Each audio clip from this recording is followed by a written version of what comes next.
Hey guys, what is up? Kevincage back with another cryptocurrency video. If it's your first time to the channel for daily news and information on the digital asset space, be sure to hit that like button, subscribe if you haven't already, and let's get right into it. So to start things off, we got Alex Cobb, one of the original OGs in the XRP space. Young guy, but he truly does know what he's talking about. I swear all he does is researches and just covers XRP news, so really appreciate it. And he does have a website, I believe, and it's the XRP Daily. Just want to cover this briefly. So the XRP ledger, now more decentralized than ever.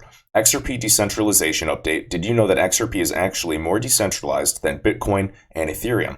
And as we take a peek here, we are talking about the UNL, the unique node list. So as we can see, one of the common statements I hear against Ripple and XRP is that it's centralized. It couldn't be further from the truth. XRP is actually more decentralized than Bitcoin and Ethereum. And we can talk about the nodes. We can talk about why proof of work especially is a main concern in mainland China with Bitcoin and Ethereum. I know a lot of projects are trying to migrate their consensus mechanism. And again, XRP's is by far the most superior in terms of proof of consensus. And they also use a slang term called proof of correctness versus just mere proof of work. Again, a plethora of benefits come with that. Let's see. Blockdaemon and Bitrue are both crypto-based companies that offer services that include XRP. Therefore, they are running XRP ledger validators. Both of these groups were added to something called the UNL, the unique node list, which are the most trusted validators on the XRP ledger. All right, Ripple operates a minority percentage of the UNL on the XRP ledger. With each third-party UNL added, that percentage drops, which is good for XRP holders because it means the network is becoming more and more decentralized. And I've also heard, David Schwartz, explain this as well. And previously, before that, Ripple controlled 24% of the validators, which I totally get as a high amount. But let's just take a look at the rest of the other networks. So with Bitcoin, 4 mining groups control 58% of Bitcoin. That's well over half at this point. Same thing with Ethereum. Even though, it's a little more superior and at least has like smart contract capabilities and is faster, 3 mining pools control 57%. And yet people complain about XRP and say that Ripple, the company and, this whole ecosystem centralized, whereas we are becoming more and more decentralized as the time goes on. Remember, this is a business strategy. Again, we want to be decentralized, aka distributed, and create this truly trustless network. All right. So I thought that was interesting. So thank you, Alex Cobb, for sharing. Next, Matthew Linney. This is really cool just to go over this briefly. Infrastructure Crypto Assets 2018. So we got the ISSA, I'm just going to say ISA, a review by infrastructure providers. And again, we're just going to look at a few screenshots. Honestly, again, we can look at the ICO ecosystem today with infrastructure and technology services, investor services, issuer services, trust services. But really all I wanted to cover is this, the association, just to show you the actual size of some of these organizations looking at creating infrastructure for crypto assets and custodying these assets. So again, I'm going to say ISA, ISSA, or ISA is a neutral nonprofit association right out of Zurich, Switzerland. Currently it has more than 110 member institutions such as custodian banks, clearing organizations, which I think is big money, central depositories, stock exchanges, brokers, and asset managers in around 50 countries. So again, guys, should further validate the cryptocurrency space. Again, digital assets that already have the needed liquidity are key. Again, blockchain is going to provide, numerous benefits, again, in terms of transparency, speed, and just helping the slow paper process that we have seen today for a lot of the, organizations in trade finance, which I'll also go over in this video. But again, guys, remember, we still need the transfer value, and they're going to use something with already existing liquidity to do so, and it has to be decentralized. Again, we can have all these organizations create their own, cryptocurrency. Now Goldman Sachs is in talk of finally catching up with JP Morgan and creating their own native digital asset, but they can only use that domestically and, within their own organization, within their own walled garden, so to speak. And we still need something to bridge that value. And that's why it needs to be distributed. It needs to, be decentralized in nature. All right, XRP Neo. So we got XRP_Anderson, just a quick little thread I like. So why is speculation good? With speculation, the price goes up. This brings the attention of the media. This makes more people becoming aware of the space, or makes more people become aware of the space. With new revenue streams from the hype, new exchanges then open up. New people can enter the market. the market expands much quicker than without hype. And I agree. And again, it's still a sign of a growing market. Again, volatility is, the sign of anywhere brand new. So Ripple said that when the price of XRP skyrocketed, they got attention from banks that wanted to learn more about XRP. It's in human nature. Remember, who runs banks? People. Of course, we want to know. All right, so Bitcoin has become part of the mainstream consciousness because of hype. Hype is good. And again, this is just speculation, but I want to hear your thoughts about this. I think that it's the sign of any market and has to go through hype, just like, the dot-com bubble. And I think that we're still going to go through a lot more hype with utility in the future.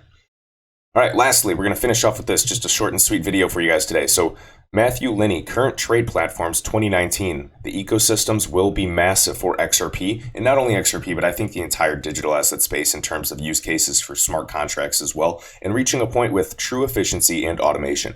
So let's just take a peek at this really quick. I took a picture. So we have some large organizations. I know a lot of you know these on this channel that we've covered. I know we've, at least covered like WeTrade, Marco Polo, and Voltron.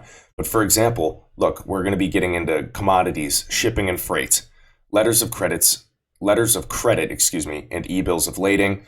We got various things, regarding trade finance with payables and receivables. And of course, we can recognize a lot of these names. So for example, let's say, so we got E-Trade Connect. So for example, HSBC, of course, one of the RippleNet partners, said it reduced the time it takes to approve these, trade loan applications. Usually these loans would take a day and a half to process, but thanks to E-Trade and this new platform, it's at least been reduced to around 4 hours. Now, trade finance transactions were worth well over $9 trillion in 2017. And despite the high volume, most of the industry is still paper-based and super slow. So again, trade finance transactions, the processes, the procedures, they haven't changed in decades. Just like I said in the video yesterday that Chris Larson, I was quoting him, and he said that, data and information and, goods, when we're sending that, we're good. We're moving, we're evolving quickly. But money is still stuck in the 70s. Why can we not transfer value? Because it goes through so many different ecosystems. And again, just to get one simple task done, it's, way too complicated. The water is way too muddy. All right, then we have, let's see, I think it's Comgo or Comgo. I was just, digging through all these websites recently. And again, they want to create a decentralized, open source, and secure commodity trade network. And with their blockchain, it can be peer-to-peer transactions in a secure environment, providing full visibility to both participants. Everything is immutable. There's actual records kept, and it's only available on a need-to-know basis. So it's just great. And again, you have specific permission to view the documents. It truly is creating something that is the most secure thing available. All right. And I kind of want to talk about blockchain and why it's, so secure. I do want to cover that in another video because I think I could really go down that rabbit hole. Again, we got TradeLens. So, jointly developed by, IBM and another organization. They are comprised of well over 100 different organizations. We're talking carriers, ports, terminal operators, freight forwarders, all kinds of shippers around the world. So look at that other use case. And again, there's still going to be value within these ecosystems. Granted, blockchain will serve, many more benefits than just transporting value. But again, that's the way we're moving. Society is moving to another, a decentralized framework. Again, just like you see these organizations like Uber, Airbnb take off, it's a decentralized company model. Even though the company is still centralized, eventually there's going to be new organizations built that are truly, and at least services that are truly decentralized. It's very, very exciting. And again, we got, Voltron founding banks in groups, include like R3, HSBC, Standard Chartered, SEB. We know that those are massive groups as well. In terms of Ripple partners, we know Marco Polo. And as you can see here, we got R3, we have Corda in the center, and let's just zoom in a little bit. We got Quorum, even if it's, Hyperledger Quilt, it doesn't matter. We're just showing you guys that this ecosystem is evolving quickly and the race is on in terms of trade finance. And it's widely believed that, trade finance is where the trillions of dollars lie, if not quadrillions per year of capital that needs to be moved all the time. It needs improved settlement. A lot of, the pain points exist. And of course, look right here, MUFG, Citi, we even have Shell. I mean, in terms of just commodities, that's going to be huge. Again, I don't want to drop the word again, but asset fractionalization is going to be massive in the future.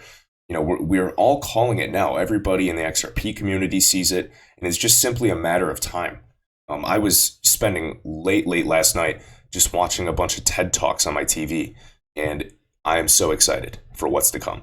But again, guys, super bright future. You can take a look at all these websites, WeTrade, Marco Polo. And again, look, even on Marco Polo, recognizing the increasing need for liquidity.